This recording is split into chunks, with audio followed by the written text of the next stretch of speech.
this is Steve in Dallas, Texas. It's Saturday morning, my friend, and you are listening to Light Talk. Good morning. This is Zach coming to you from Washington, D.C. And today we're discussing life as a freelance designer, cowboy boots, assistant fees, archiving, and who knows what else on Light Talk. Who knows what else? Hey, this is David coming from the beautiful Belmont Shore neighborhood of Long Beach, California. And if you don't already know, you are listening to Light Talk, and we are the Lumen Brothers. Oh, yeah, baby. It's time for another episode of this insanity, and today we're doing episode 316. Last week we had Jennifer Tipton. Wasn't that an amazing interview? Yeah. That was really awesome. Oh, that was great. If you haven't heard it, check it out. It's last week, episode 315. Check it out. You know, Jennifer was really kind to help us on that one and celebrate the beginning of season 7. So that was a lot of fun. I think you were right about last year. I think every Saturday it's the anticipation of the new Light Talk episode coming out. It must be like a year to our fan base. It's like how they measured time in the Torah. Yeah, the Torah. Yeah, it's like Picard. You can't wait until the next Thursday night. The Torah. You know, we should do a let's talk about that, you know, just about the Torah. There's a lot of references to light in it. Yeah, the Dead Sea Scrolls. Sure. We should talk about that as well. Yeah. Anyway, we're going to start off with some industry news. And what has happened this week in the lighting industry? Well, in the theater industry, obviously. Well, it is the closing of the Phantom of the Opera on Broadway. Say it ain't so, Joe. After 737 years, the Phantom of the Opera is closing. So that is a huge thing. So we're going to have to talk about that more in our Let's Talk About segment today. There's a whole thing that's happening on Broadway that we don't really know what's going on, but we're going to talk about it. Yeah, it's big news. Yes, that means PRG is about to get a whole bunch of instruments back in stock. Yeah, a bunch of 362s probably. Very interesting show. Very good. Yeah, it's a good show. I mean, the design is incredible. Yeah, and the music's pretty damn good as also. Andrew Lloyd Webber gave him a hard time because you're ripping off Puccini, a bunch of dozen other composers. Pink Floyd, yes, that's right. Yeah. He ripped off Pink Floyd. Roger Waters actually tried to sue him. Oh, really? Yeah. I had no idea that happened. It's like, you know, he was like, I own E minor. You can't use E minor. E minor, the saddest of all keys. Correct. Nigel Tufnell said that. Yes, it's a cross between Mozart and Bach. It's Mach. Hey, one other thing. NAMM happened this week. Yeah, I don't know what's going on with all these industry shows, but, you know, with NAMM, it wasn't well attended. Not a lot really came out. I don't know about Guitar World, but I could talk about keyboards. There was actually a couple of interesting lighting products, but what I've noticed is, especially at NAMM, as they look to expand into everything that encompasses the world of live performance, that there are a whole bunch of interesting lighting projects that are like geared at guitarists and other musicians so that they can, you know, bring fancy light show quality effects to your 99-seat club gig. And I saw they have a whole bunch of these like, you know, LED panels that have built-in effects, and it's all controlled by foot pedals. So, you know, you can have one of the guys in the band do it. Right. I don't know. I don't want if I allow band members doing that sort of thing with lighting. I have an issue with one of my bands where they don't like any lights on them. Right. They can barely control their instruments. Right. Maybe they just don't want to be seen playing with me. You know, they want to be incognito. That's a possibility. We go into these clubs, you know, they have like 3 or 4 LED wash lights that are on this sort of automatic effect. And they kept on saying, could you just tilt that down or turn it off so it's out of my eyes? I said, dude, if you want to be seen, it's going to be in your eyes. Oh, my God. I guess they don't want to be seen. What are you gonna do? I played at a place last week at a club, and it was a jazz club, and they literally just had like a bunch of weird random fixtures, probably from Amazon, that were running in a chase for 2 hours. So I was like, oh, hopefully the lights will be on me during my solo so that I can actually see what I'm doing. You just got to time it out. Time it out to your solo. We don't need no stinking lights. Right. What are you going to do? So let's get started today. And today, Steve has the first question. Yes, this is Russell in Utah. And Russell writes, how do I discuss an assistant fee with a union designer? Well, you start by saying, "Dear Lord and Master, how much are you going to pay me to be your assistant?" There you go. I think the first conversation that there really is, they said, "What are you offering me?" I was looking around, and it seems like kind of the minimum fee that I could find at the union site, and this is probably not valid for New York City, but the minimum fee seemed to be about $1,200 a week. And so, you're taking a look at about $30 an hour there. And then there's all kinds of subtleties in fees and supplemental monies you can make as an assistant, which I'm going to kick that right over to Zach, because he has a laundry list of things you can get as an assistant. I actually used to be on the board of our union a while ago, and I learned all kinds of things in the various negotiations we had with the Broadway League and LORT and all that stuff, in that there are all kinds of rules about travel, and there are all kinds of rules about potential reimbursements and things like that even an assistant designer can advocate for.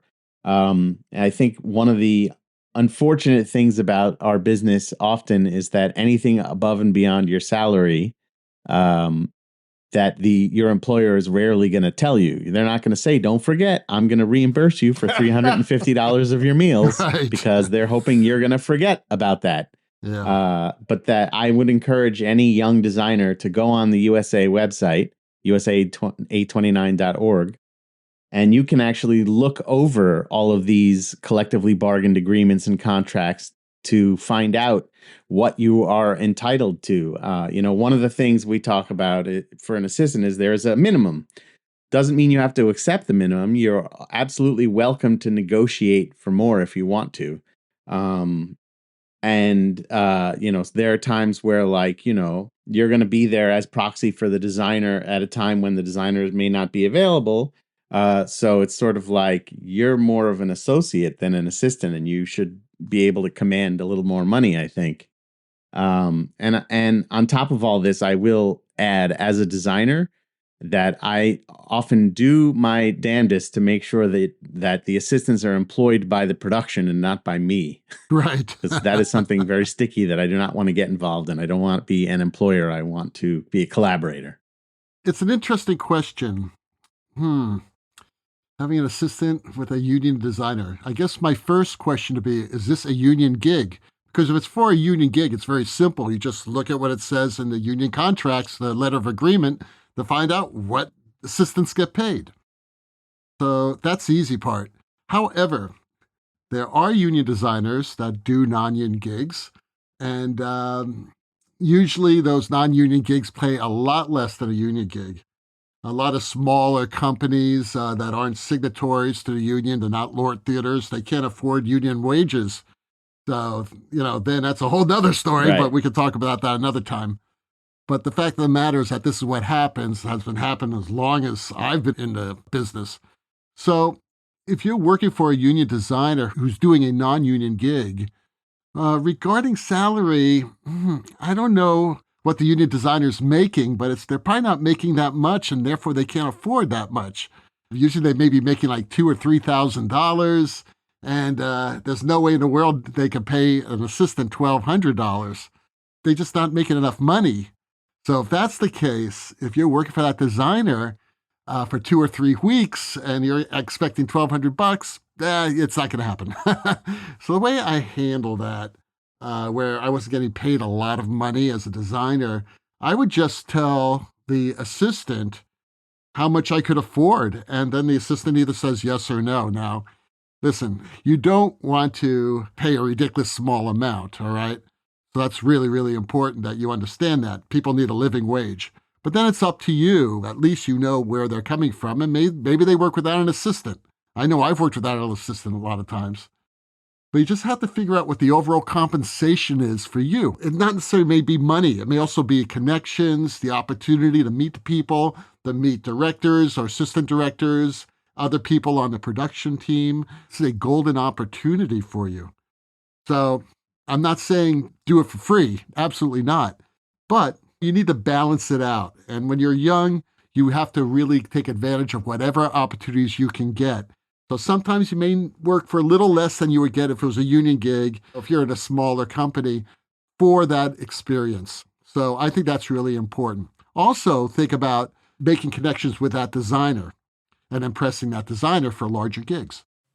Zach, do you remember, since you were on the board, off the top of your head, assistants signing a union contract, a non-union assistant signing a union contract?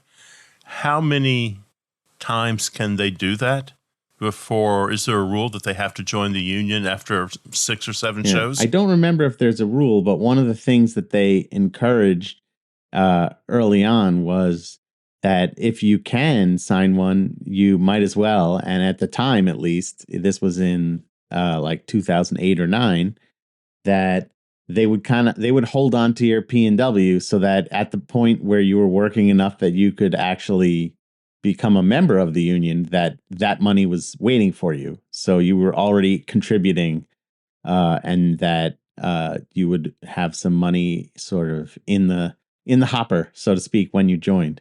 So one question I was going to ask both of you guys is, have you ever had your assistant be an assistant / programmer? Because in my world, that's another way that like I might not have enough money to provide a living wage just by the assistant, but if they can also be the programmer, it's another way to add some more revenue. I've done that a couple times on off-Broadway and off-Broadway shows, and every time it's been successful. And every time the producer has walked up to me and says, your assistant's making more money than you are. Yeah, of course. Well, yeah. I mean, I remember when I worked on a show with Wendell Harrington and I was the associate / programmer. And up until the opening of the show, I made more than she did. But then the way that the system works is that she then went on to get a weekly royalty for the show. So ultimately, she was paid more than I was. And it was sort of, that's the way it goes with designers, is that sometimes they say, your fee is this, but you're also entitled to this royalty, which has a minimum of this and, different steps based on the gross, which is why all the designers from Phantom of the Opera probably made a lot of money. Phantom of the Operas, those poor designers, what are they going to do now? They're no longer getting all that money coming in weekly. Now they're back on the streets or on the food lines. Those poor people, how are they going to earn a living now? Phantom Opera Junior. Right. The return of Phantom of the Opera. Right. All right. Well, Jack from Parts Unknown writes, I'm a 17-year-old lighting designer who is dead set on pursuing a lighting design career. The one concern I have in becoming a freelance lighting designer is the amount of financial security I'll have in my life. Okay, stop right now. Okay, no stability. There is no stability. All right, but continue. Will I ever be able to settle, or will I spend my entire life on the road from theater to theater? I would love to hear your input on this. Do you want to play that E minor chord in the background? The saddest of all keys. Thank you very much, Jack, for sending this letter in today. And it's great to hear from another high school student, I mean, we had one on a couple of weeks ago and, he was fantastic. He was actually on the show. It was great. So this is a really big concern. Been a concern for a long time. Right. It's the concern of every parent whose child gets into theater. Yeah, parents saying, don't ever be a theater person. No. Or picks up a bass guitar. Yeah, right, bass guitar. Yeah, it's a problem. We could do a whole let's talk about on preparing a child who wants to be an artist. Sure. It's none of my dogs want it, so I really can't relate. But back to the question, Jack, it's really hard to be an artist, especially a theater artist, and stay in town. If you're a musician, you can play in local pubs, clubs, you can play in the symphony. There are things around, but there aren't a lot of theater things going on, especially in smaller cities. And few have a resident lighting designer, but not many of them. And few of them pay enough that you're able to support a family. So it's kind of a gypsy life, I'm afraid. And I don't know. It's really hard. It's very difficult. It's a big sacrifice. What do you guys think? Well, I mean, I can speak as somebody who did have a child and spent a lot of time on the road, that it was challenging, but also sort of acknowledged upfront this is what it's going to be. So it wasn't a surprise, at least.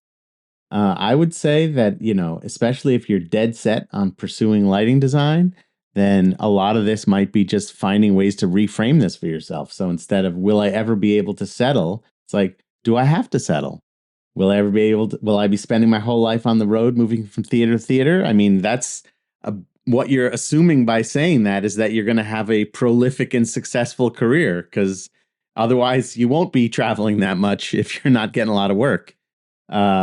But I would also encourage somebody who's younger, especially when you're 17, at 17, I knew what I wanted to be. And it turned out that when I grew up, I was not that anyway.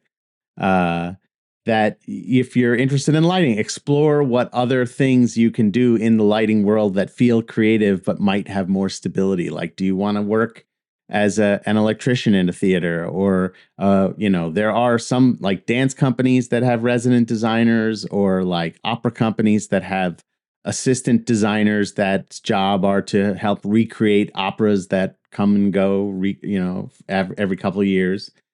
So there are lots of ways that you can find to be creative in your field that may not be requiring that kind of gypsy lifestyle.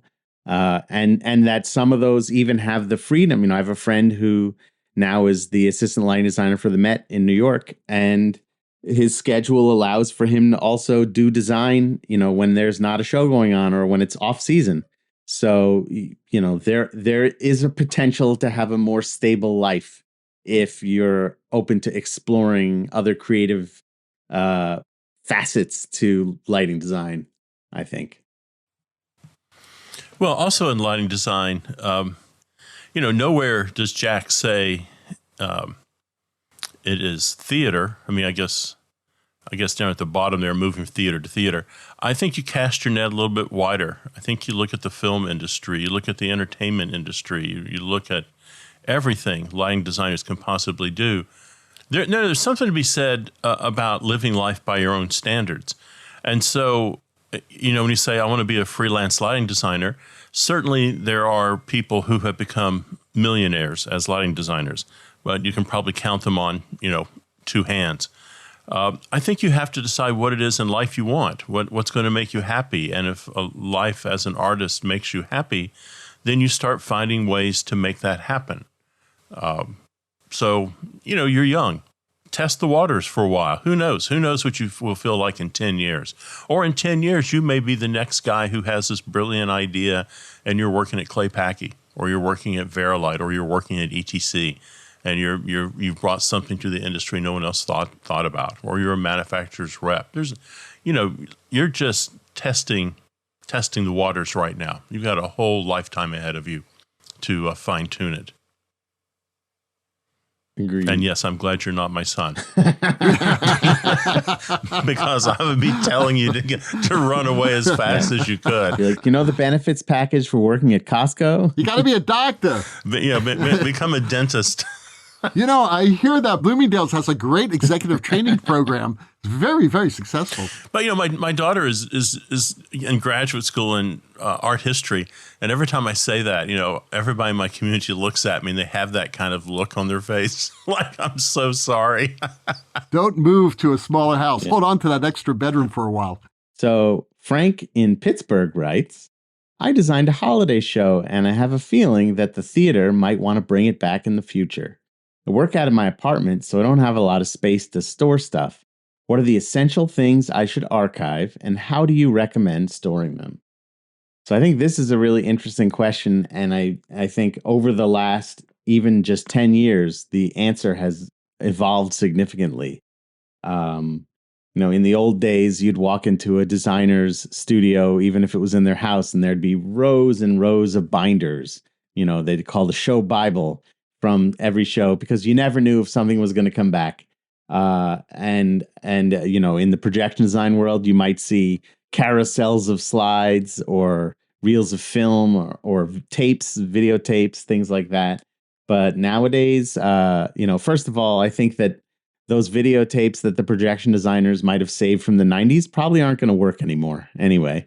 But we've done great things in moving our world to the cloud. So I tend to have a copy on a hard drive and then a copy that I keep in a cloud service like Dropbox, something like that. So I have that kind of redundancy. And the first and foremost, the most important thing to have a copy of, in my opinion, is a script with the cues in it.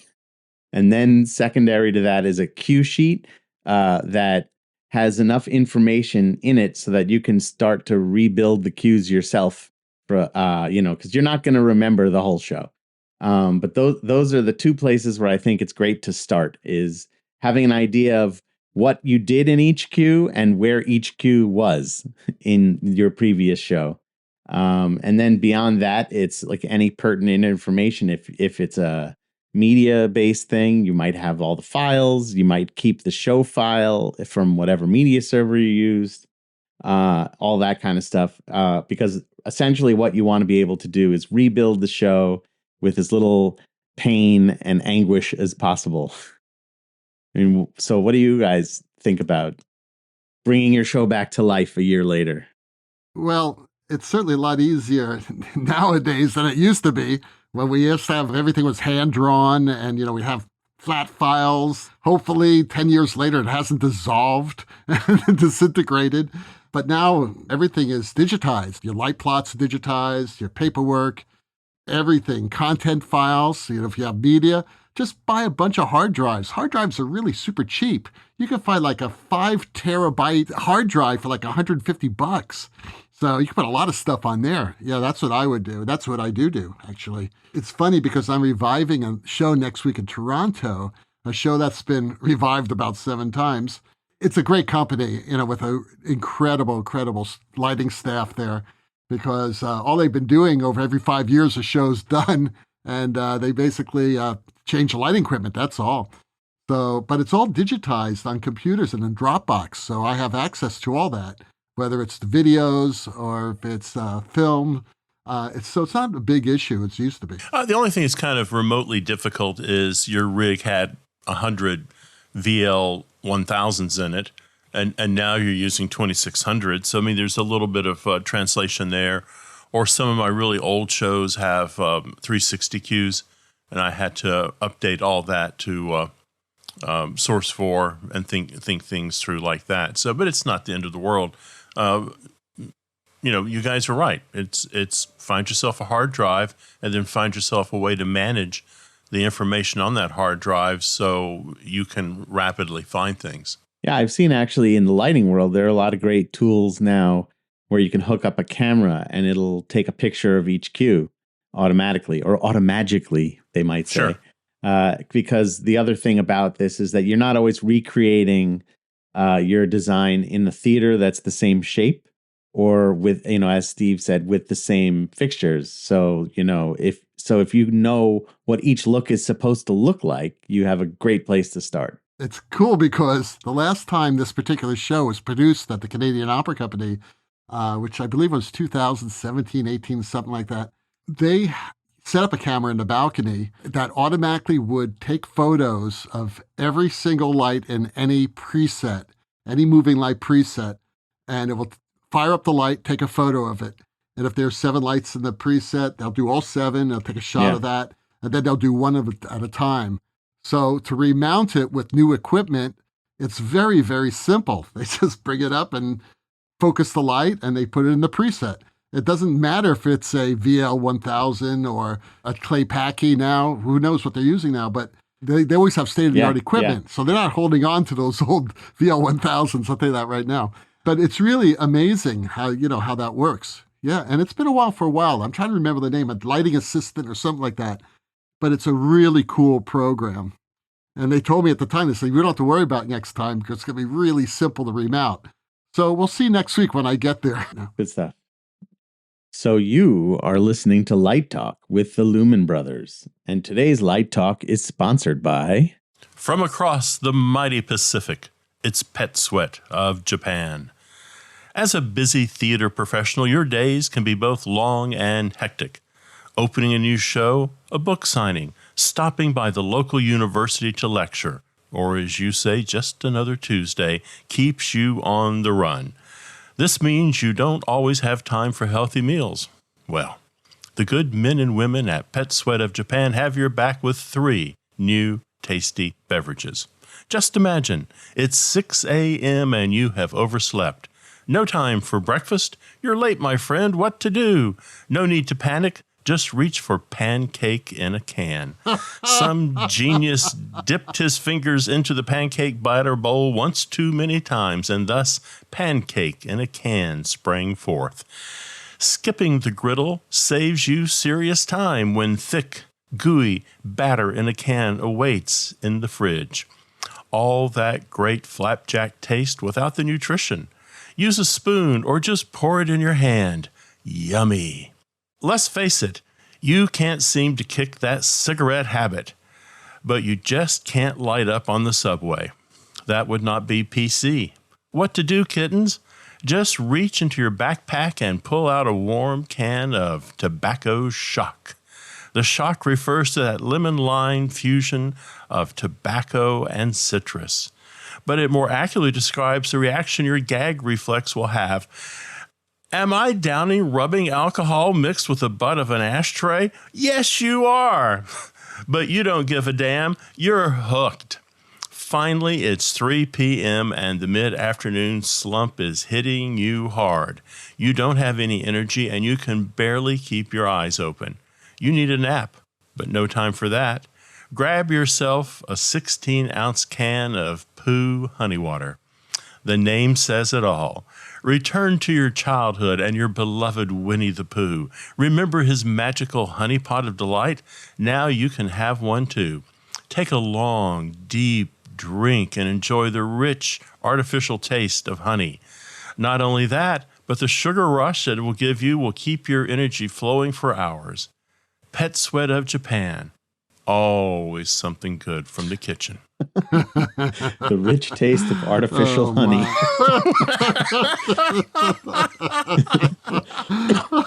Oh, my God.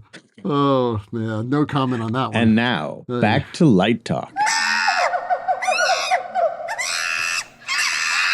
Well, the sound of those feral, rabid, horny monkeys bouncing around the studio are saying it's time for Let's Talk About. Let's Talk About.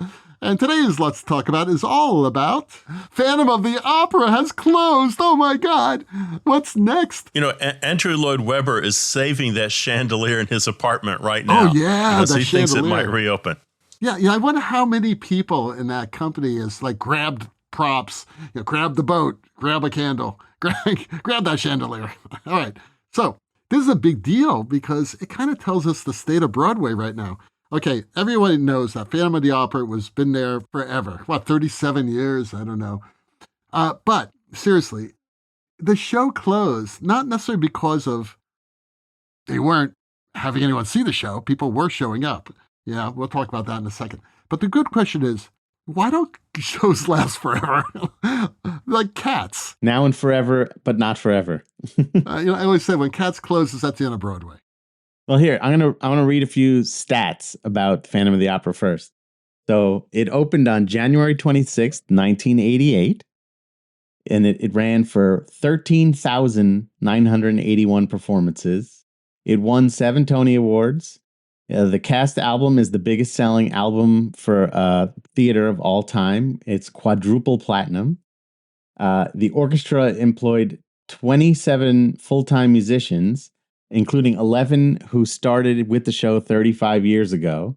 And on Broadway, it is known as the largest single generator of jobs and income in the history of Broadway. So all that being said, the reason it closed.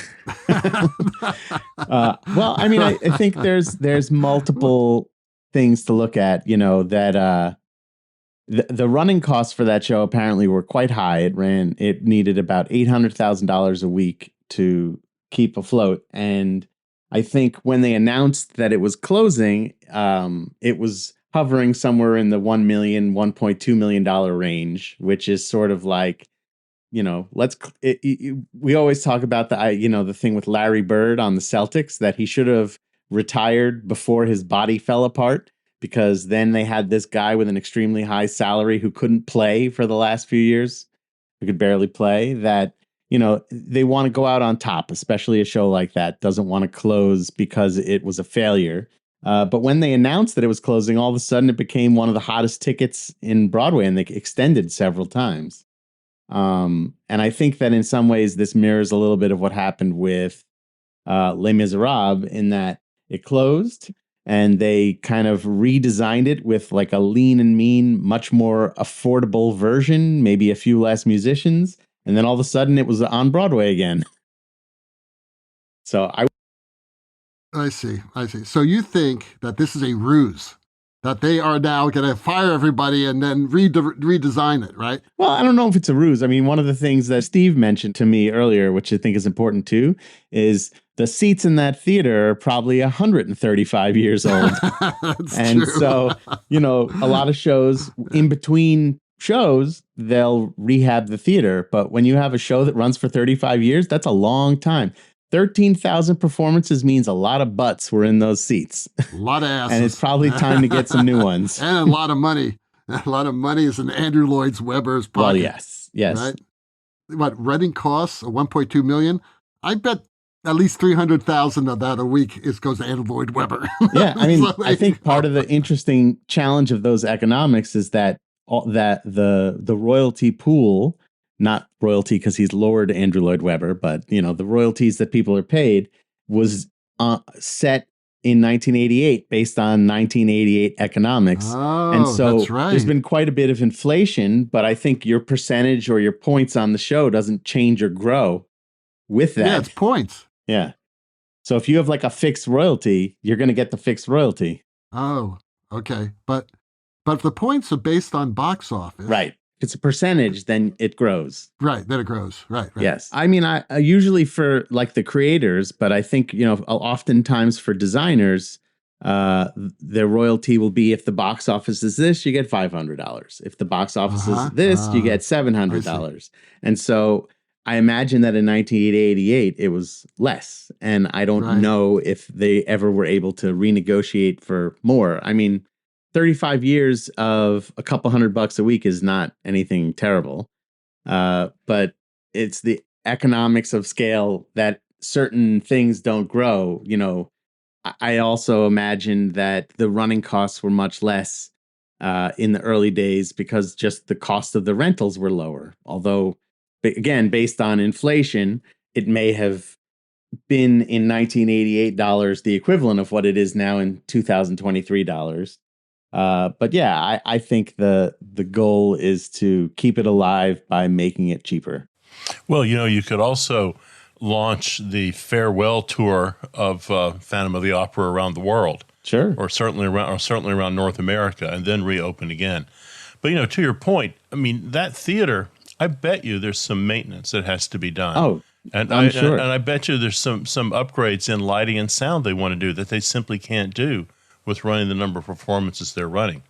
Well, they actually did close the show for a few days to swap out the sound system a couple of years ago. So that at least they did.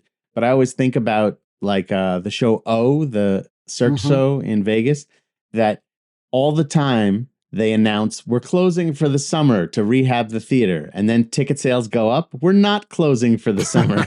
We're not rehabbing the theater. We're changing the water.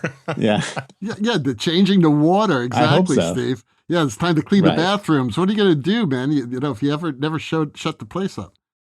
So you've answered a lot of questions, Zach. And I think the next thing to talk about here is if they are going to reproduce the show and make it a leaner and meaner, maybe not meaner, but cheaper. They can go to more video. What does it mean for the original designers? What if a designer's passed away since? Well, that's a good question. I mean, Maria's design was so iconic. Yeah, Maria, it was iconic. Yeah. Amazing design. Yeah. It changed everything. It changed Broadway. It changed the way theater was done on Broadway. Yeah, I think that a lot of people believe that was like the first of the modern high-tech designs. Again, using Les Mis as the example, the story that I've heard was that after it closed on Broadway, the producers kind of set up a bake-off and they did a large, a medium, and a small sized production. And they wanted to see which one was the most successful, which one did they like the best. And they chose I think it was the medium size one, which was basically projected backdrops with scenery that was sort of extruded out of the screen. And that became the new version that went on tour and then eventually landed itself back on Broadway after it was on tour for a while. I don't know. Did it have a revolve? It did not have a revolve. Well, you see, to me, that was the key of that design. And I think that in some ways, that's one of the things where, like, you know, we talk about this all the time in music. Like, how many notes do I have to change before I can say this is an original song? So I think that, like, that revolve in Les Mis became so iconic that no matter what you did, if it had a revolve, then the designer would say, hey, that's still my design. So it was like was the first thing that had to go, I think, in order to be able to claim it as a new design. Because I think that's another part of these things, you know, like you see in the corporate world where an executive gets let go so they can bring in someone who's younger and gets paid less money. And the unfortunate economics of theater are that, you know, these designers are now older, command a much higher amount of money. You bring in some younger people, they get paid less, they renegotiate their royalties, and that's another way of keeping it sort of lean and mean, so to speak. But it keeps the shows in the hearts of millions. Yeah, okay. It's a good show. We're not talking Cats. We're talking an actual quality piece of theater. Right, it has an actual story. That has a story. Exactly. Cats, it's entertainment, and that's okay. That's good. It's great. I enjoyed it. What can I tell you? They made a lot of money, and it went on. We for a won't long talk time. about the movie, though. No, I've never seen the movie. I don't think I'd even. Good. Yeah, good reason. Just 2 hours of my life I'll never get back. But this is an iconic show, and I don't know how I feel about a redesign of it, production, especially if it turns out like Les Mis. Because when we talked about Les Mis and you talked about that production, I don't know. It just doesn't do it for me. It's a real problem. It's kind of turning my stomach.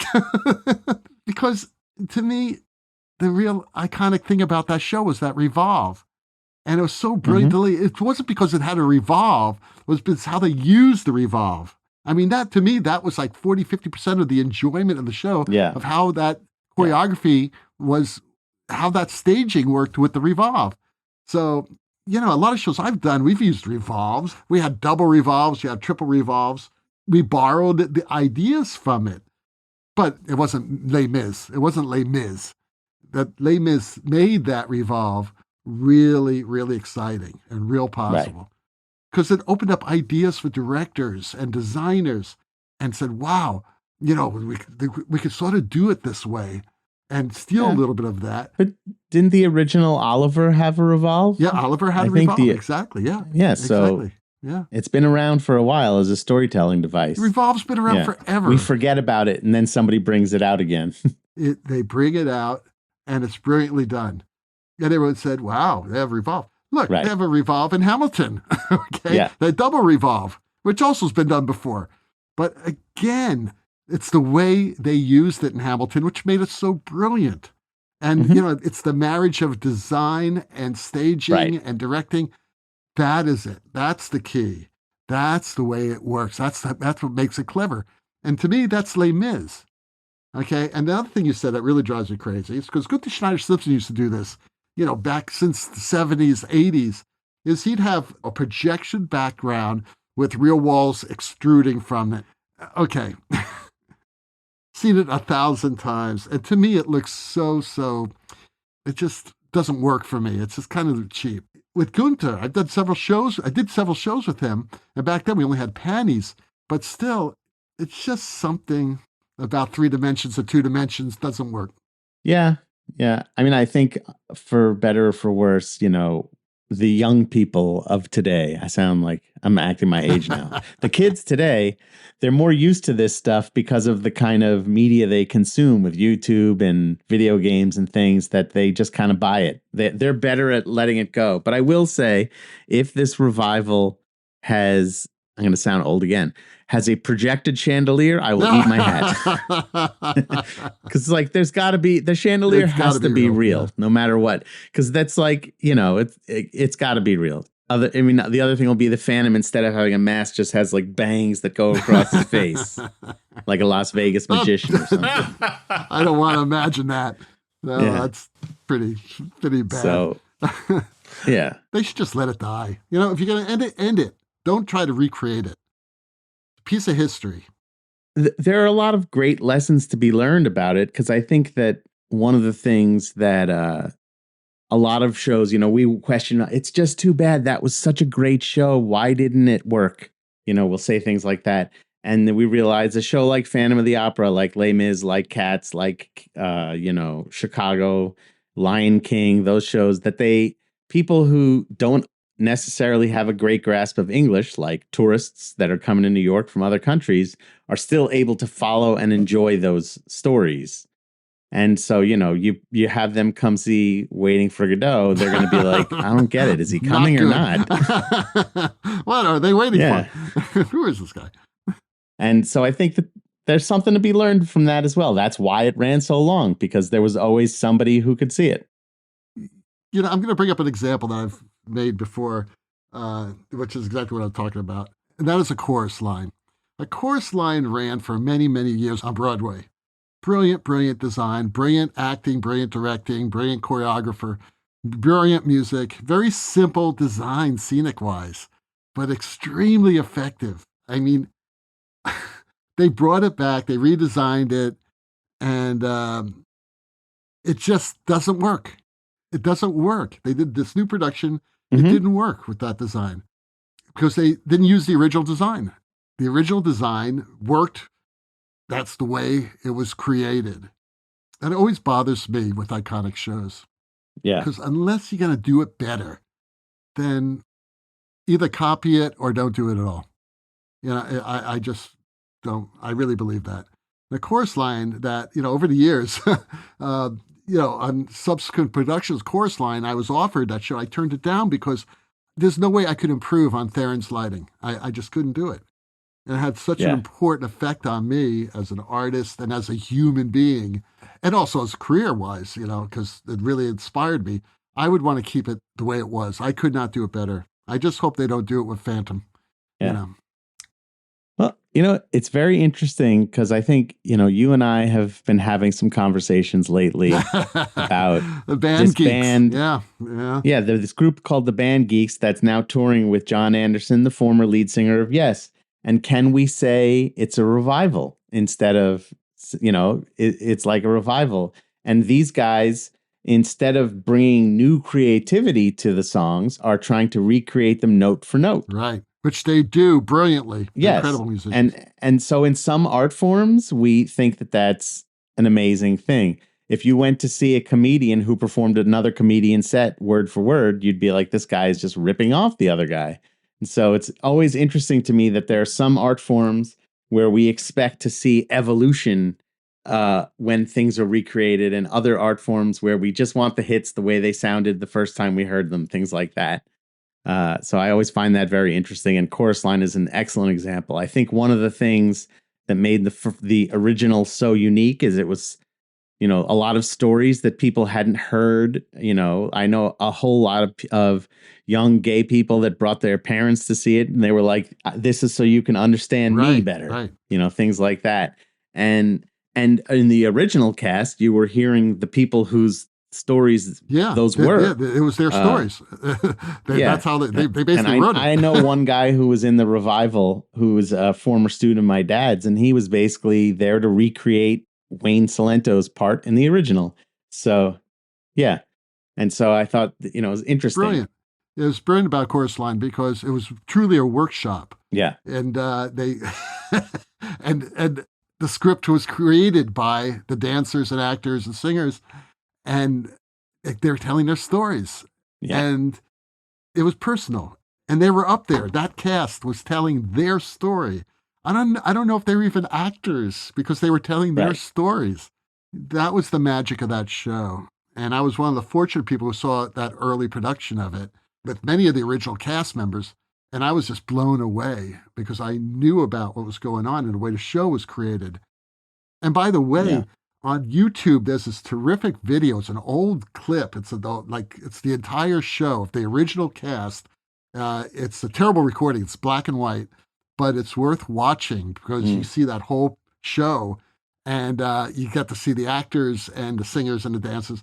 And it's that moment in history. It hadn't even moved to Broadway. I think it was at the New York Shakespeare, at the Public, right? Yeah. Exactly. And it was, you still see a lot of it. And Theron's lighting was there, the beginning of the lighting. It's really worth the watch. It's worth watching. Yeah. The listeners couldn't see it, but Steve was holding his headshot in front of his face. Speaking of the headshot, and I just want to say that sequence at the end of that, at the end of the opening number, I think I've got it. I believe that's the number, right?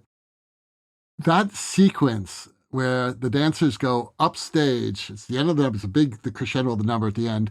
They go upstage, they go in the circle. It's lit a little magically, you can't see a lot up there because it's a great transition. And while they're in that circle, they pull out these headshots. You don't see it, but they hold the headshot. And then right before those 7 or 8 beats, when they come down stage in that line, and there's Theron's lighting shoots across in layers of lanes, and they're coming down. And right when they hit that white line, everything goes to white, cut to that line, sharply cut the line. They hold up the headshots. And while they're standing there, and I'm getting goosebumps even talking about this right now. And you hear that, and the audience is going crazy. They're cheering. It's like one of those great moments in theater where the audience is going nuts. Talk about a showstopper. One of the greatest moments in theater I've ever seen. And I just said, I was just so fortunate that Theron visited our school then when I was a student at SMU. I had met her previously before I went to grad school, but this is the second time. And then I saw Chorus Line. And then I asked her about that. I said, how did you come up with this idea? This whole sequence of 5 or 6, 7. Now, understand, she was working with the first memory board, which was basically just playing back cues, right? Go, go, go, go, go, right? You couldn't pile anything on. It was nuts. And sometimes it would break down, but we all know those stories. But she told me, she told the class, she said, how did you come up with those 6, 7 cues? And she said, I saw it in rehearsal. I saw it in my mind's eye when I saw it in rehearsal. Watching the rehearsal and watching that whole sequence came to me. And that changed my whole life. That changed my whole life as a lighting artist, because now I understood why it's important to go to rehearsals, staging rehearsals. So, because that's where you create. That's where you come up with the ideas. And that's what I've been doing ever since.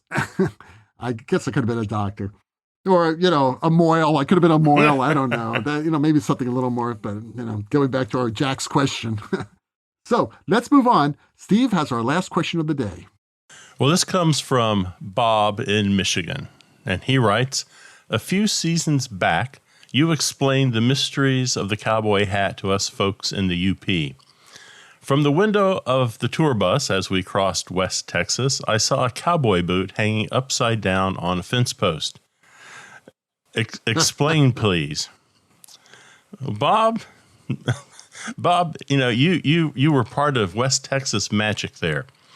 So probably what you saw was a fence post, and you probably saw a cowboy boot inverted on the fence post. And so the shaft of that cowboy boot covers the top of the fence post. Now, there's some subtleties here. When you see a cowboy boot on a fence post, that is a signal to let everybody know the work for the day is over. That is the story behind that. But there is something else. If you took a photograph of that, take a look at it. It's important how you put the cowboy boot on the fence post, and it's important where the toe is. So if you put the cowboy boot on there, take a look at which direction the toe is pointed. If the toe is pointed inward, like back to the property, it means everybody's heading back to the house. If the toe is pointed outward toward the road, that means they've all gone to Olive Garden for a fine cuisine meal. In Texas. Good Italian food, damn it. This is a real thing. People still do this. So there's the story of the cowboy boot. Yeah, that must have been where Dexter, Texas was. Well, for the longest time, I thought, do they just have a cowboy boot in the back of the pickup truck? Yeah, probably. Because who's going to take their cowboy boot off and why put it on waste a the fence boot? post? It'd be bootless. Hop around. You got to hop. Exactly. Well, I wondered if there was a place where you could buy just a single boot for this purpose.